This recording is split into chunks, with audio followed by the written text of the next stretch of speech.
Hola y bienvenidos una semana más a Conexión Surfing, el programa que cada 7 días os trae el mejor surf y a sus principales protagonistas. Hoy traemos un programa de lo más completo, o por lo menos esa es nuestra intención. ¿Qué os parece si vemos titulares y comenzamos?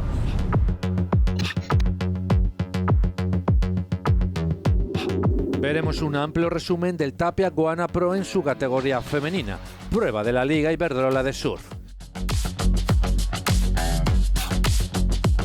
Conoceremos a la surfista canaria Laura Coviella.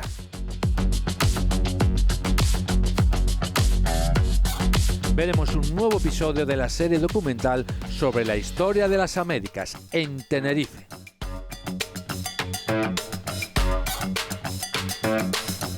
Nos visitará Román Diez y por supuesto nos faltarán nuestros habituales surf consejos. Todo esto hoy en Conexión Surfing.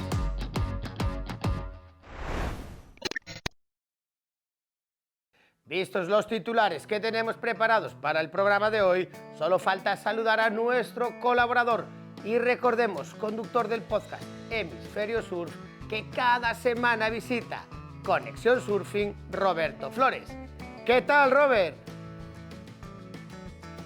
Fenomenal, Víctor. Como siempre, un placer acompañaros en este viaje semanal por el mundo del surf. Esta semana volvemos a Tapia de Casariego. Vimos ya lo ocurrido en la categoría masculina del Tapia Goana Pro y ahora turno para la femenina con la prueba puntuable para la Liga Iberdrola.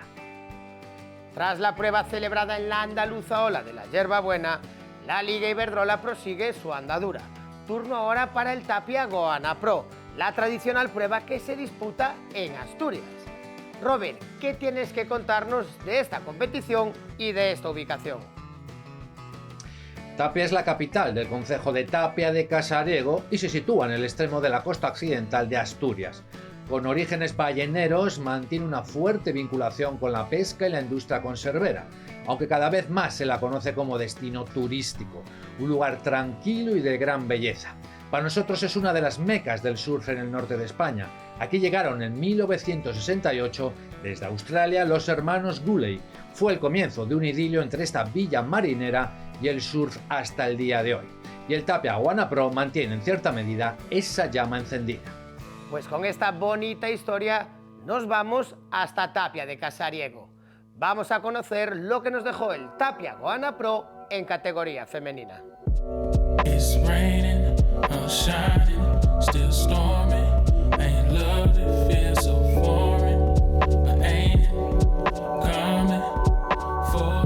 Pues en memoria al Peter Galley se hace memoria de mi amigo Peter. Y ya cada año es muy emotivo porque cada vez que pasa recuerdo a Peter y recuerdo a Robert, que está en Australia, y estoy en comunicación con Robert y resulta que Robert me estaba preguntando, porque sabía que también este memorial, además de ser el memorial en honor de su hermano, era el memorial en honor a su mejor amigo. Still, like who should I call on? I got some peers and people I talk to. They offer ears and still it don't solve none. I know the weather probably don't meet your schedule. You having sunny days, I'm picking up all the extra. Era mi cuñado, pero era mi amigo, el hermano de mi marido, con el que hablaba cosas que se lleva a la tumba y yo me llevo cosas que me lleva a la tumba de él. Y tenía que decirle adiós. Entonces había ahí alegría y tristeza porque no estaba uno de los pioneros del surf de España, amigo de Peter y Robert. Peter y Robert encontraron en él un amigo en el año 68, quizá una de las personas que hizo que ellos volvieran.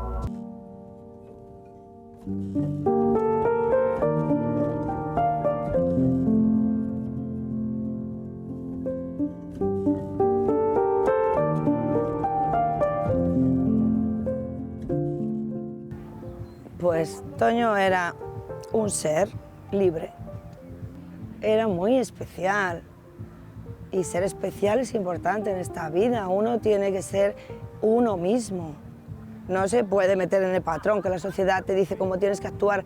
Toño hacía lo que le quería y fue una gran persona, porque Toño era como era, le daba igual todo, era especial, era así y le echo de menos.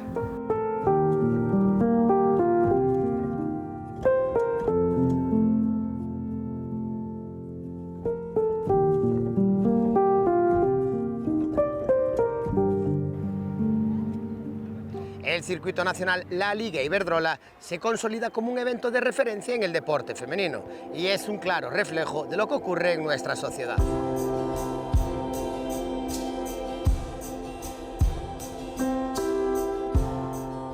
Pues el papel de la mujer en el deporte, como es en el circuito Iberdrola que se está organizando, está en auge, igual que por ejemplo en la profesión de patrón, que es lo que representamos en Cruz Roja, que cada vez, pues gracias a todo, hay más mujeres que participamos en estos eventos.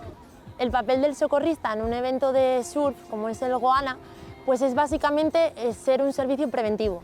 Tenemos compañeros en el agua con una moto acuática y tenemos compañeros que estamos en la parte de terrestre, en la arena. Pues en la Cruz Roja al final tenemos una gran representación de chicas que somos socorristas, de chicas que somos patronas y básicamente trabajamos todos en conjunto.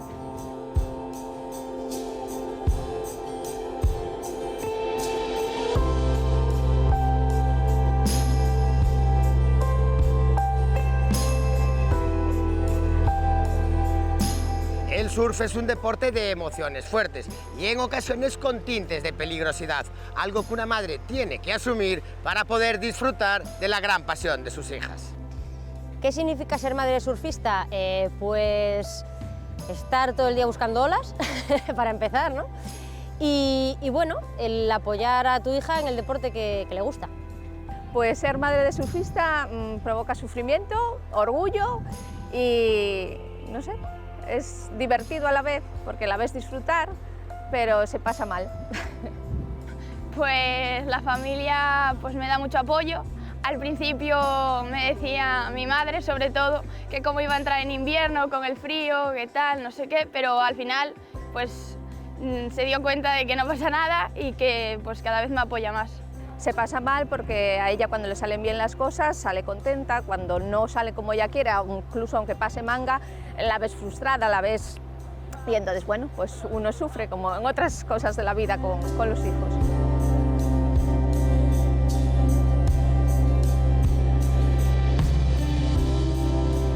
El surf femenino yo creo que está creciendo cada vez más. Creo que cada vez hay más apoyos a las surfistas, gracias bueno, pues a Iberdrola, entre otros, ¿no? Que estamos en este campeonato, que se ve que es un claro apoyo a las chicas. Creo que cada vez hay más cantera de niñas pequeñas que quieren llegar a ser profesionales de surf, o en este caso a donde lleguen, pero dentro del surf. Y bueno, creo que sí, que es un avance bastante grande que estamos viendo en los últimos años, desde que el deporte es olímpico también. Kenia era pequeña cuando empezó, con 8 o 9 años, la primera vez yo como soy madre de surfista, pero yo no hice surf nunca. Entonces cuando empezó y veía el mar y la veía ir a meterse con aquellas olas o con aquellas marejadas, yo decía, bueno, esto, digo, que me saquen a la niña de ahí. Sin embargo, ahora pues ya lo normalizas, lo ves normal y la evolución, incluso con las chicas, antes también lo veía un poco que tiraban más por ellos, ahora no, ahora ya va más igualdad con chicos y chicas y bueno, yo creo que sí, lo que dices, que evolucionó bastante.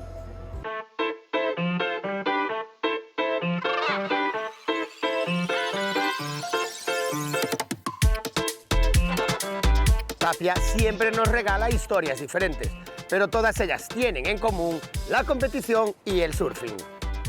Tapia para mí pues es muy especial porque es mi playa donde surfeo todos los días y claro, eso me da un plus porque sé dónde va a romper la ola, sé lo que va a hacer la ola, me divierte competir en casa. El circuito nacional femenino Iberdrola es importante porque vienen las mejores, entonces para medirte con ellas, para poder dar lo mejor de ti es imprescindible y para mí competir con las mejores de España pues es increíble.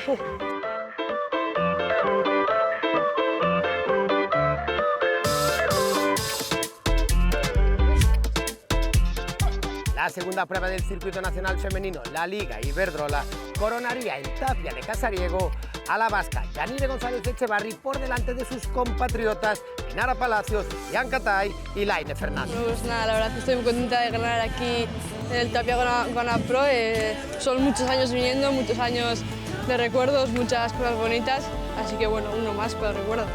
Bueno, pues ahora mismo el circuito nacional para mí es súper importante, al final es un objetivo por cumplir porque nos lleva al Mundial y bueno, la verdad es que me encantaría ir. Estos últimos años estoy de reserva y bueno, tengo como una espinita de que quiero por fin llegar a ser un titular y bueno, aquí estamos.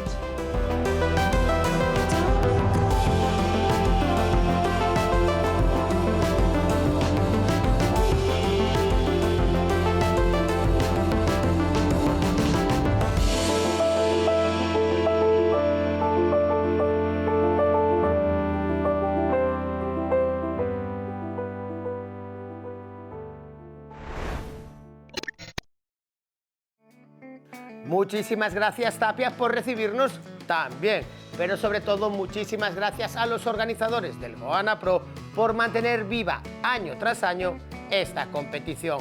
Pero sobre todo, sí, enhorabuena a los ganadores. Nosotros continuamos en Conexión Surfing y llega el momento de tomar buena nota, porque ahora sí llega el primer Surf Consejo del día de hoy.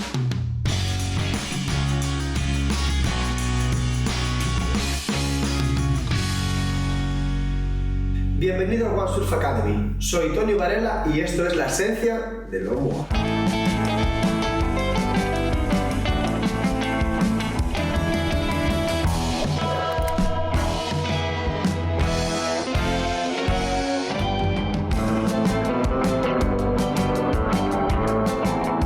Los ride es la forma de surfear en el que los riders viven obsesionados por surfear en los de sus tablas y conseguir un buen hand 5, un buen hand 10 o incluso un hand heels, que es sacar los talones, o un one foot en todas esas variantes, sacar el pie por delante o por detrás.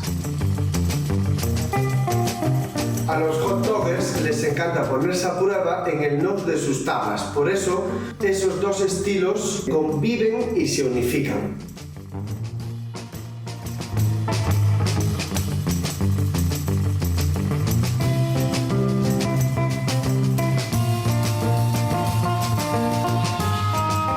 Y por último me gustaría hablaros del estilo glider.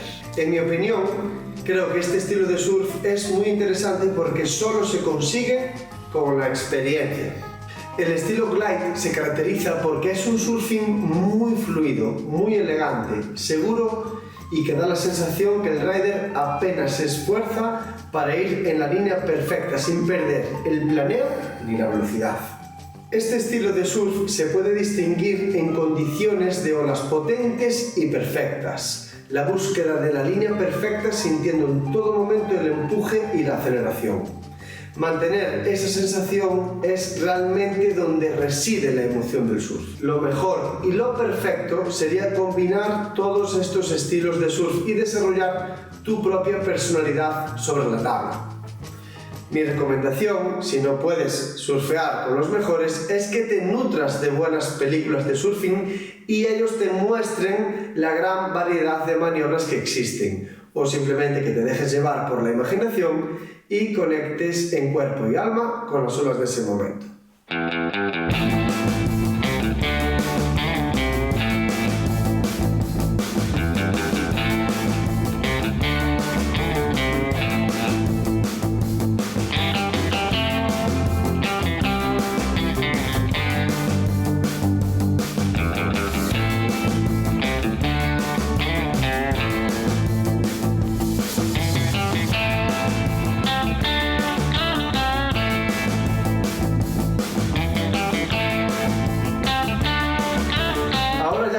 Los tres estilos de surfing que existen. Combínalos y desarrolla tu propia personalidad sobre el longboard.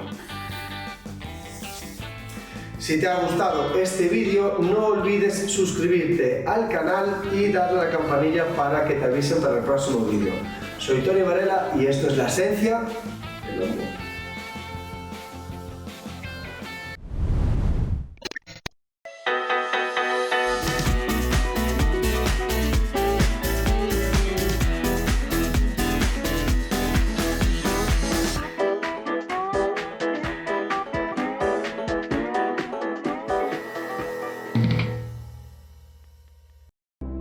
nosotros los isleños tenemos una gran conexión con el océano, ¿no? Somos surfistas, pescadores, marineros, y el mar forma parte de nuestra cultura.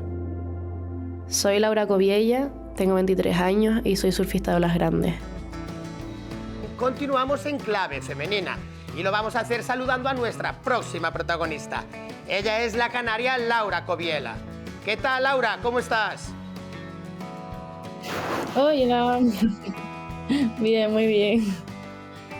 Yo quería darte primero de todo la bienvenida por ser la primera vez que estás aquí con nosotros en Conexión Surfing y charlar un poquito contigo acerca de esa trayectoria que con tan solo 23 años ya te estás haciendo un nombre en el surf de olas grandes. Entonces, y sé que además te defines como surfista de olas grandes. Cuéntanos, ¿cómo es eso de ser surfista de olas grandes?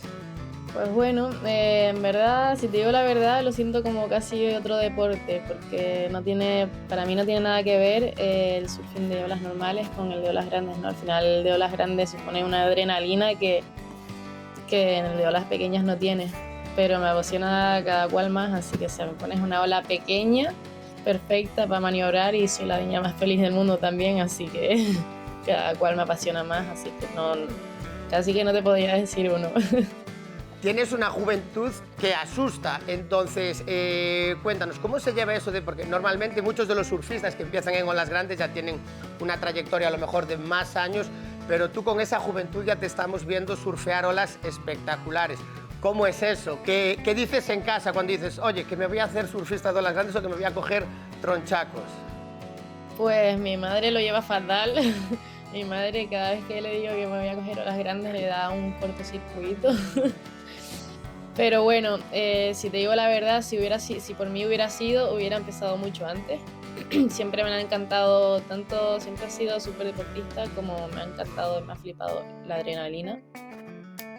Y si te digo la verdad, siempre veía a los chicos entrando y porque no conocía a nadie ni tenía el material, pero si por mí fuera, me daban envidia cada vez que los veía ir y era como, mierda, ¿de quién me tengo que hacer amiga para poder ir, sabes? Y así que si por mí fuera hubiera empezado antes incluso. Leía una entrevista el otro día tuya en la que estuviste mucho tiempo fuera del agua y que los entrenamientos que tenías eran bastante duros y que descubriste uno que era el de la apnea. Cuéntanos, ¿cómo te preparas para el surf de olas grandes? ¿Cuáles son tus entrenamientos? ¿Cuáles son tus rutinas? Pues normalmente entreno mucho en el gimnasio, mínimo 3 días a la semana, pero son entrenamientos bastante duros. Y luego apnea, pues una vez a la semana, por lo menos. Lo que pasa es que, claro, ahora mismo con tantos... Me ha venido un poco Volcom, Red Bull, así todo como muy juntos, ¿sabes? Muy rápido y ahora mismo estoy en miles de proyectos, no paro. Y me está costando mucho llevar la rutina que llevaba, ¿no? La rutina de estar en casa, comer bien, al final estás todo el día por ahí viajando, no puedes tener una rutina de entrenamiento como si estuvieras en casa, estás comiendo todo el día por ahí. Entonces se me hace muy complicado llevar la rutina ahora mismo. Pero sí, de normal, pues entreno, siempre que estoy en casa, intento entrenar lo más posible, lo más que puedo. Y para estar lo más preparada cuando lleguen esos días. Ya de que hablas de esos proyectos y de esas dos firmas, ahí atrás leíamos eso, que acababas de ser la nueva atleta de Red Bull. ¿Cómo sienta que dos de las marcas más importantes de tu deporte vengan a petar a la puerta de uno y para proyectos probablemente súper interesantes? Pues increíble, todavía, si te digo la verdad, o sea, yo me veo ahora hace 10 años y era mi máximo sueño, ¿no? O sea, todavía es que estoy aquí y casi que no lo valoro tanto porque al final es un proceso que va como poco a poco, ¿no? Y como que lo vas viendo cada vez más cerca, pero estoy aquí y realmente es que me veo yo hace 10 años y no me lo creería, o sea, era mi objetivo, pero ahora que lo tengo es como que a veces lo pienso y digo, no me lo creo, ¿sabes? Cuéntanos, ¿dónde vamos a ver en los próximos meses a Laura Cobiella? Pues bueno, llevo 2 meses sin parar y se me vienen otros mesitos moviditos. Estoy ahora en Portugal, luego bajaré a Marruecos a grabar otro proyecto más. Después voy a estar 3 semanas en casa, es lo máximo de tiempo que he estado en los últimos 6 meses en casa. Estoy muy contenta de estar 3 semanas en casa tranquila y hacer un poco de rutina. Y después voy a ir a Tahití en mayo, junio Indonesia y Mentawai en julio, que bueno, también es Indonesia, pero bueno. Laura, una agenda súper apretada, me das una envidia increíble, no te la puedes ni imaginar, o sea, un montón de países, un montón de continentes y haciendo lo que más te gusta, surfing. Desde aquí te damos las gracias por habernos acompañado en Conexión y te deseamos la mejor de las suertes en todos tus proyectos. Así que cuando quieras, la casa de Conexión es tu casa. Un abrazo grande, Laura. Muchas gracias a ustedes. Abrazos. Nosotros continuamos en Conexión Surfing, pero vamos a hacer una breve pausa antes de continuar con muchísimos más temas.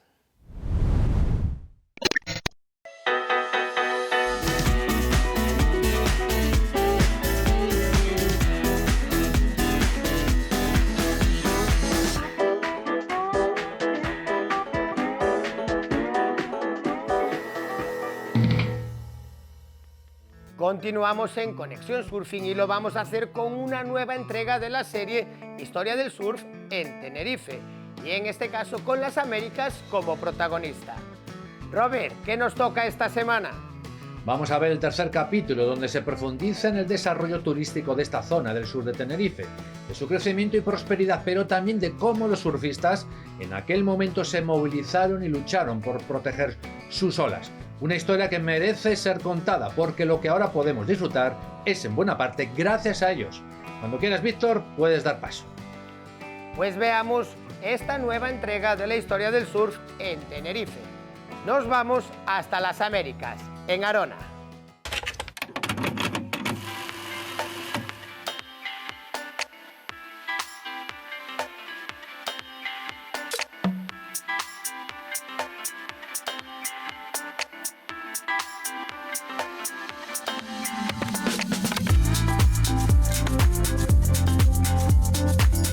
La isla de Tenerife ha sido uno de los reclamos más importantes del archipiélago canario en las últimas décadas. Un destino en donde su clima y sus playas han jugado un papel central en el desarrollo y evolución del turismo de los últimos años. Unos orígenes que se tornan caprichosos, ya que a la vez que el surf hacía acto de presencia en la isla, también aterrizaban los primeros turistas de sol y playa.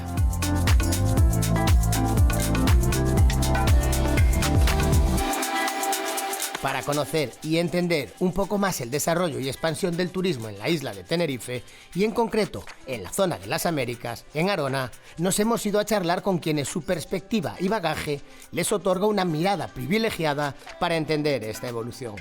El primero de ellos es Miguel Villarroya, director general en Spring Hoteles, y que nos recibe en la terraza de uno de ellos, el Bitácora. Para conocer un poquito más sobre el turismo de la isla de Tenerife, hemos querido hablar con quien lo conoce de primera mano. Y él es Miguel Villarroya, director general del grupo Spring Hoteles. ¿Qué tal, Miguel? ¿Qué tal? Muy bien. Buenas tardes. ¿Cómo estáis? Queremos eso, profundizar y conocer un poquito más el turismo que hay aquí en la isla de Tenerife.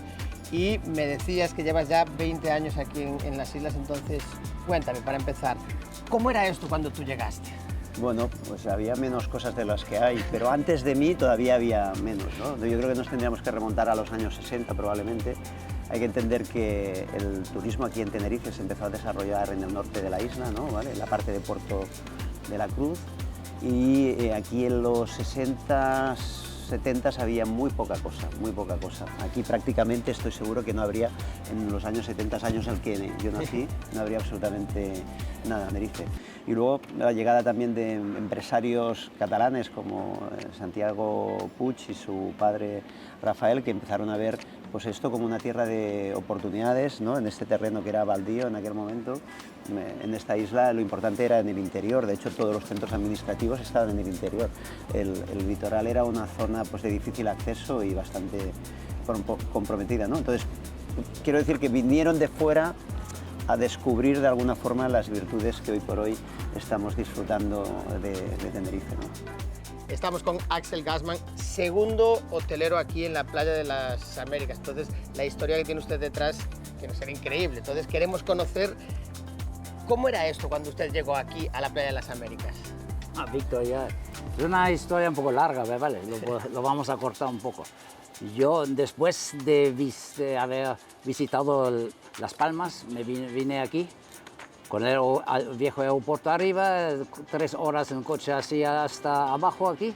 Y aquí era un cartel muy grande, bienvenido en Playa de las Américas, y detrás del cartel 200 metros de asfalto, y ahí se terminó.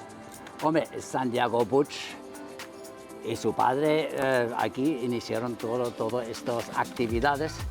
Ellos eran los promotores de todo el sur aquí de Playa de las Américas, tanto la parte de Arona que una parte de Adeje. Entonces, aquel momento ellos empezaron a urbanizar todo desde el sur, entonces había muchísimo calle, los mismos calles como hoy en día, con muchísimo parking y todo el mundo riéndose, no va a ser, no se va a llenar nunca. Entonces, aquel momento García San Juan empezó con el primer hotel, el Gran Tenerife.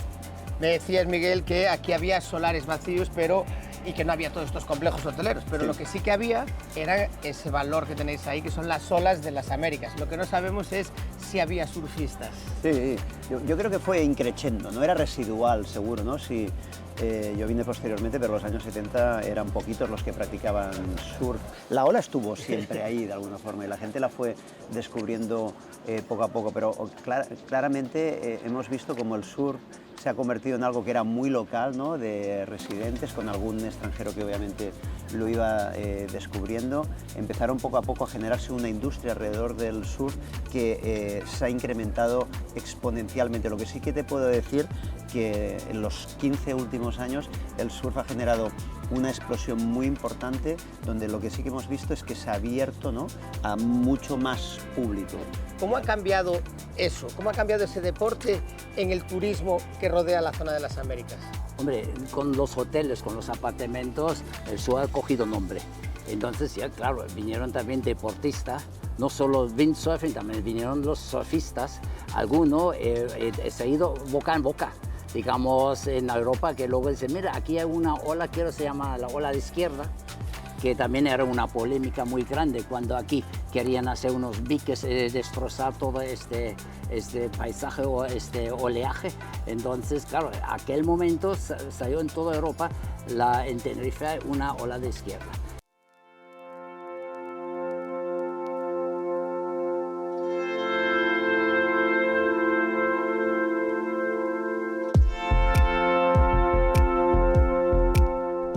Los años 80, 90, el boom del surf y también el del desarrollo urbanístico desmesurado.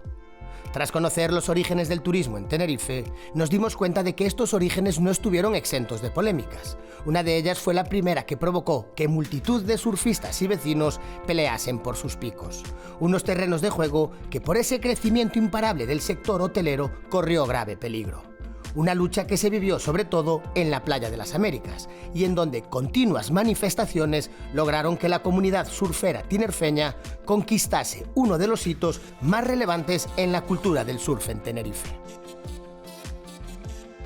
Nosotros quisimos volver a reunirnos con algunos de los protagonistas de anteriores capítulos como Pico Zárate, Francis Arnay o Piño Moreau, que además tuvieron un papel fundamental en el desenlace de esta historia. El desarrollo del surf fue testigo también del desarrollo urbanístico, muchas veces incontrolable, que también ocurrió en el sur en los años 70 y 80, ¿no? Y fue en ese momento también cuando empezaron a peligrar algunos de nuestros spots. De repente nos enteramos que hay un tal Santiago Puig, que es un constructor de las Américas, que está casado con Noelia Alfonso, que era una Miss Mundo, no sé qué rollo, pero que tiene planeado cargarse todo el litoral del oeste de la zona de la Playa de las Américas para, una vez más, adecuar esa zona al turista. Y entonces, bueno, a partir de ahí nos empezamos a organizar y con grandes amigos como Pico Zárate, con Raúl Dordil, con Íñigo Damendía. Organizamos la primera gran manifestación en contra de la construcción de los diques y de la destrucción del litoral. Para todos los deportes se gasta mucho dinero en canchas, infraestructura, pero para el deporte de surfing no se pone un duro. No solo no se pone un duro, sino que casi nos echan. O por ejemplo, Costa no permite que se haga una ola artificial, sin embargo sí permite que se haga un dique de cemento para por ejemplo, un dique de pescadores, que es importante también. ¿Por qué no acondicionar alguna zona para darle todavía más capacidad a ese boom y a ese auge de surfing que hay ahora, ¿no? Fue cuando empieza a evolucionar las Américas turísticamente y se empeñaron en buscar playas y solarium para los extranjeros, que lo podíamos entender. Combinar el deporte, la naturaleza, el turismo, todo. Pero bueno, nosotros pusimos encima de la mesa otras soluciones, pero así todo hubo que luchar mucho. Nos juntamos y nos unimos para proteger nuestro litoral. Para nosotros era inconcebible que los locales de aquí tuviéramos que privarnos de unas canchas naturales como son estas bajas de lava que han tardado millones de años en formarse y que una gente que venía de fuera a pasar una semana a beber y a ponerse rojos como gambas le dieran prioridad total y absoluta. El mismo gobierno de aquí, el mismo instituciones, ¿no? Y nos negamos. Y gracias a eso, hoy en día, 40 años más tarde, podemos seguir disfrutando de Playa Las Américas, de la izquierda, de la derecha del cartel.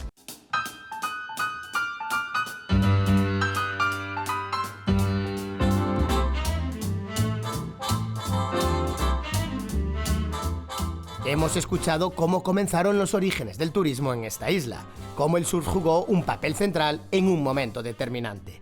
Ya solo nos quedaba por conocer cómo se han ido acercando estas dos posiciones que a día de hoy tienen mucho camino por recorrer de la mano.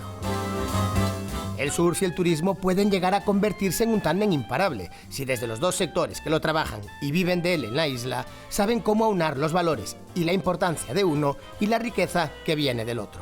Estamos con Ari Gassman, hija de Axel Gassman y conocedora también como el padre del turismo de Tenerife. Entonces, si con tu padre hablábamos de lo que era el pasado del turismo aquí en esta isla, contigo queremos conocer el presente. Entonces, Ari, cuéntanos, ¿cómo es la actualidad del turismo aquí en Tenerife? El turismo representa en torno al 40% de lo que es el Producto Interior Bruto de las islas. Y siendo los principales visitantes, los ingleses, los alemanes y turismo nacional. Lo que sí hemos estado viendo en los últimos años, tanto por la apuesta política como por lo que vende el destino, es un turismo mucho más activo, un turismo más juvenil y un turismo que tiene ganas de venir a conocer lo que es el lugar, las culturas, experimentarlo y vivirlo como realmente hacemos todos los que vivimos aquí. A ver, lo que sí es verdad que en los últimos años se ha visto una tendencia creciente lo que es deportes acuáticos enfocado sobre todo al sur. Cada vez vienen más a disfrutar de lo que es el deporte, cada vez vienen más, no solo a corta estancia, sino a larga estancia, a practicarlo o a disfrutarlo. Y la verdad que se ha visto una tendencia creciente de lo que es el deporte en sí. Pues el otro día se calculaba que aproximadamente unos 2 millones de personas vienen a practicar algún tipo de deporte, ¿vale? Algún tipo de deporte, ¿no? Eso quiere decir que estaríamos hablando, ¿no? Pues de un porcentaje superior al 15%, ¿no? Y de esos que vienen a practicar deporte, el surf ya empieza a estar en el top 3, ¿no? Estamos hablando de ciclismo, estamos hablando de running y estamos hablando ya de surf y creciendo, ¿no? En España ahora hay 85.000 federados, ¿no? En surf. La industria turística a nivel mundial mueve 14.000 millones de euros, ¿no? Hay, me parece que unos 35 millones de federados a nivel mundial y unos 100 millones de aficionados, ¿no? Y esto en los últimos 10 años ha crecido exponencialmente, por tanto ya es un argumento de peso que nosotros tenemos que explotar, ¿no? Para comunicar de una forma única y singular el destino Tenerife y el destino canario. Y ya para acabar, ¿cuál cree usted que será el futuro? ¿Llegará un momento en el que espacios como este, donde vemos un montón de hoteles, estén colonizados por surfistas o seguirá siendo 50-50? Yo creo que hay que proteger estas actividades. Es un atractivo de la isla. Digamos, tenemos que salir de la rutina de lo que ofrecemos, no ofrecer solo sol y playa. Digamos, tenemos que... Aparte a la gente le gustan cuando ven actividades, yo creo que estos festivales que han creado aquí, estas actividades con el sol, le ha gustado a todo el mundo, aparte da caché a la isla, digamos, cogemos más fama, el mar, las condiciones y todo eso son únicos, son muy buenos, unos de los mejores del mundo, supongo. Y yo creo que hay que proteger, hay que trabajar en eso. El ayuntamiento ya se ha dado cuenta que eso es un tema muy interesante y sobre todo es para salir de la isla con toda esta rutina que tenemos es un factor muy importante que nos dedicamos a esa parte del deporte. Pues Axel, muchísimas gracias por darnos esta perspectiva de cómo eran los orígenes de los hoteles aquí en la zona de las Américas y abrir esa posibilidad o esa puerta a que el surf ocupe un papel central a lo mejor en unos años aquí en lo que es en el turismo de Tenerife. Mira, Víctor, mi ayuda tiene, sobre todo mis hijos son surfistas, entonces creo mejor, más fácil imposible. Nosotros apoyamos el tema. Muchas gracias. Muchísimas gracias.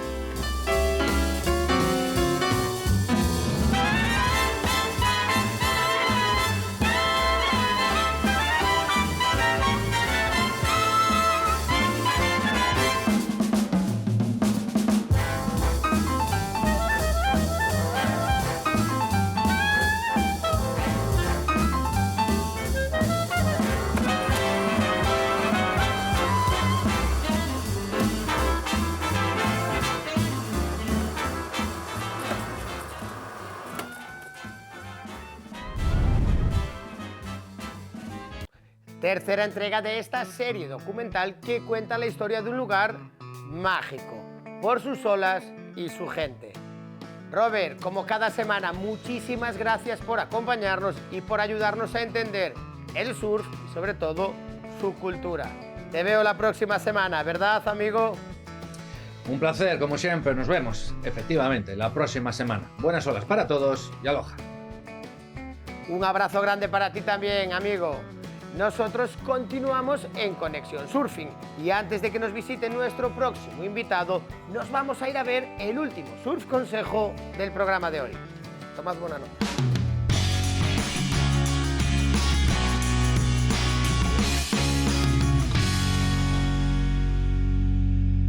Hola amigos de Conexión Surfing, soy Sebas de mundosurf.com y hoy os vamos a dar consejos sobre cómo compartir y transmitir tu afición por el surf a tus hijos. Para un niño, el surf es un deporte muy divertido, formativo y educativo. Es estimulante, contribuye a que desarrolle el equilibrio, la coordinación de los movimientos y su motricidad en general. Además, como surfista, no hay nada más gratificante que de poder compartir su afición con su propio yo. Puedes empezar desde muy pequeño. De hecho, recomendamos que empiecen cuanto antes. Incluso en la etapa de 0 a 2, 3 años, hay muchas cosas que puedes hacer para meterle en la cabeza de que el surf existe, que es divertido y que es una cosa positiva. Antes de los 2-3 años es súper importante que el niño te vea a ti o incluso a sus hermanos, que vea que tú surfeas, que vea que es una cosa que te hace ilusión, que es una cosa divertida, que él lo vea. Cuando terminas de surfear, déjalo que interactúe con tu tabla, déjalo que la toque, déjalo que incluso se monte encima de ella en la arena. En cuanto puedas, déjalo que ruegue con tu tabla ya en el agua. Incluso si no hay olas, es perfecto para que él toquetee, se monte encima, se tumbe encima y tenga una primera interactuación con la tabla dentro del medio natural que es el mar. Otra actividad muy divertida también es que le haga pintar sobre tu tabla, que la decore. Existen rotuladores especiales para esto que permiten pintar sobre la tabla. Es también una forma muy divertida de tener un primer contacto con el surf. En definitiva, con los niños pequeños de menos de 2 o 3 años, tienes que encontrar actividades divertidas para él, para que le meta en la cabeza que el surf existe y que es divertido. A partir de los 4 años es el buen momento para que el niño corra sus primeras olas. Lo puedes hacer de 2 maneras. Compartiendo tablas con él. Para ello te aconsejamos que corra un surfboard lo más grande posible, 8-6 o hasta 9 pies. O bien incluso una tabla de stand-up paddle, dura o hinchable. Busca olas pequeñas, de poca potencia, con poca agua, si puede ser cerca de la orilla, y ve corriendo olas con él, los dos montados en la misma tabla, y vas empezando a surfear olas con él. Al principio lo podrás dejar tumbado sobre la tabla e incluso lo puedo hacer que se ponga de pie sobre la tabla. La otra opción es meterle en una tabla para él. Ahí recomendamos que uses una tabla softboard. La talla ideal sería un 7 pie, que es la tabla que tengo aquí. Puede parecer muy grande en comparación con el tamaño del niño, pero toma en cuenta que con un niño tan pequeño, lo que tú quieres es que el niño se ponga de pie y vaya todo recto en la espuma. Tú no le vas a pedir que haga giros, por lo cual 7 pies es ideal. Como antes, ve buscando las pequeñas, poca potencia, un entorno que el niño se siente seguro. Y lo vas empujando sobre olas. Intenta empujarlo en la ola muy temprano, cuando apenas se ha levantado la ola, para que tenga más tiempo para meterse de pie antes de que la ola rompa. En esta etapa de los 4, 5, 6 años, lo que es súper importante es que el niño se divierta y sobre todo que no le coja miedo, que poco a poco lo vayas acostumbrado al entorno, al mar, a las olas, que se acostumbre al agua, que se acostumbre a las olas y que no coja miedo. Eso es muy importante. Intenta hacer todo a modo de juego, estimularlo, decirle lo bien que lo haces y que el niño se lo pase bien.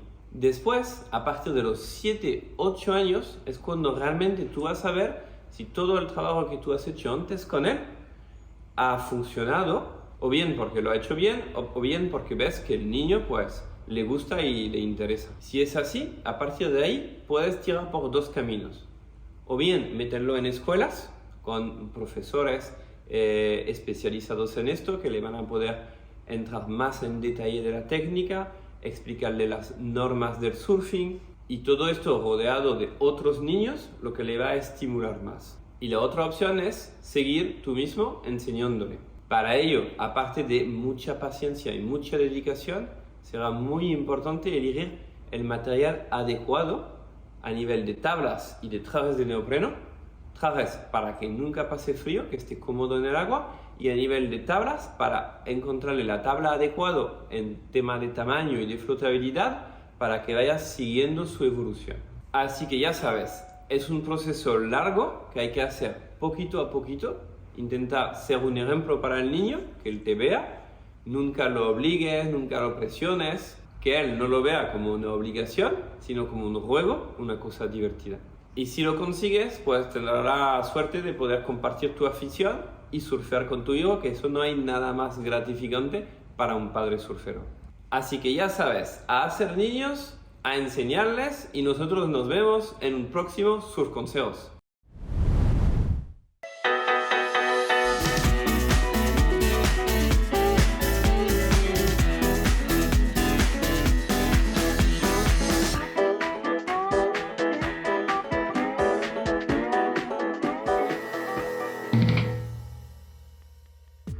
Encaramos la recta final del programa de hoy y vuelve a visitarnos nuestro experto en longboard. Él es uno de los 2 seleccionadores nacionales del equipo español y es Román Diez. ¿Qué tal, Román?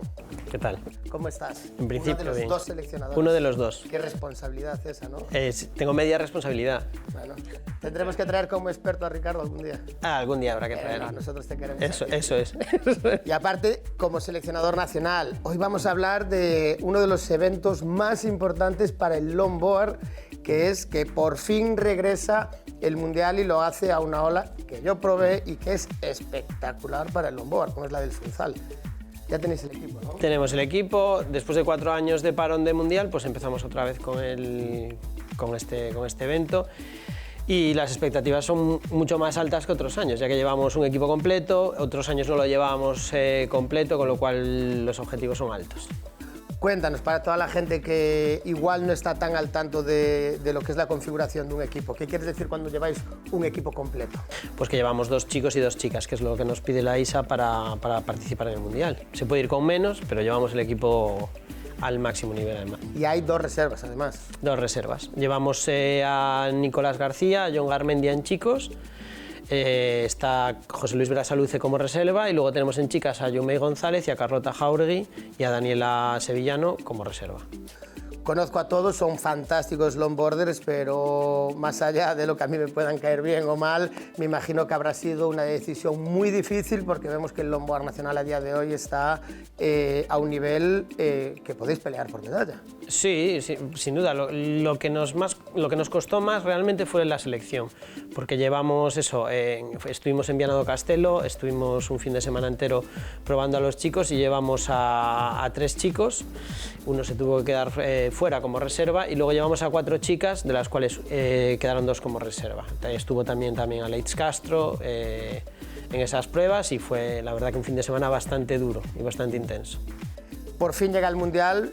Vais con el mejor equipo posible, yo seguro que los 2 reservas que hay también lo van a poder hacer genial en caso de que alguno de los otros, Dios no lo quiera, tuviera algún problema, pero tenéis un equipo muy completo y en una ola que, como te decía nada más presentarte, yo conozco, que es la derecha del Sunzal, o sea, es una ola perfecta para el longboard. ¿Cómo vais de expectativas y de ganas? Porque me imagino que tú esta vez sí te echarás a surfearla. Yo cuando viajo no suelo echarme, pero bueno, si cabe la posibilidad me echaré.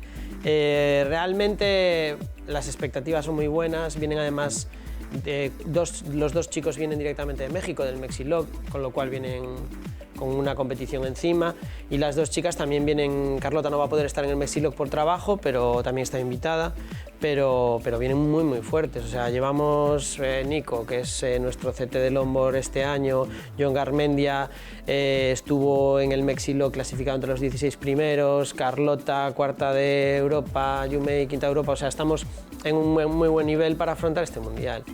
Después del Mundial, este Mundial en concreto es súper importante para el longboard porque se abre una posibilidad, se abre una ventana de que el longboard llegue a ser un deporte olímpico. ¿Cómo sienta eso a un seleccionador, co-seleccionador, no vamos a entrar en eso?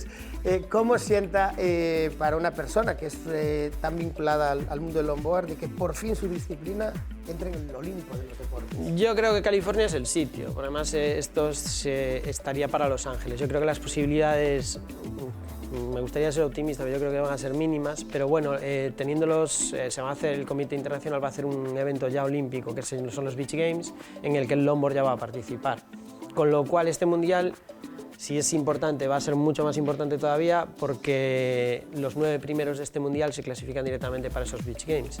Y después, si el primer europeo fuera de esos 9 plazas, va a entrar también. Con lo cual, para nosotros, si ya era importante, o sea, va a ser mucho más importante porque queremos clasificar para ese evento también. Y sé que hace poquito, hace unas cuantas semanas, también te dieron un premio en Nigrán, en tu casa. ¿Cómo sientas ser una persona importante dentro del mundo del surf? Porque a lo mejor antes se lo llevaba un piragüista, se lo llevaba un futbolista, pero a día de hoy ya vemos que los propios pueblos ya empiezan a reconocer el trabajo de los... Sí, de hecho, no fui el único. Realmente en ese evento sí que también dieron premios a un club de surf adaptado. Pudieron dar premios a muchísima más gente, como Esperanza Barreras, que también es de Nigrán, a los clubes de la zona, a la asociación de escuelas que hay en esa zona. Yo creo que en ciertos pueblos costeros el surf ya está teniendo muchísima importancia y ya lo ven como un deporte. Hace unos años el premio a un surfista o a un técnico de surf era inviable y ahora mismo pues lo están acogiendo como el chico que hace atletismo o cualquier otro tipo de persona. Tú imagínate el longboard, vuelve a unos mundiales, los Beach Games y las Olimpiadas, y Román Díez logrando premios en su pueblo. O sea, este mundo está de locos, ¿eh? Este mundo está loco de darme un premio a mí. Nunca lo entendí. Pues nada, Román, amigo, espero estar contigo en esos mundiales y si no, a la vuelta aquí tendrás las puertas de tu casa abiertas para contarnos seguramente alguna medalla. Perfecto.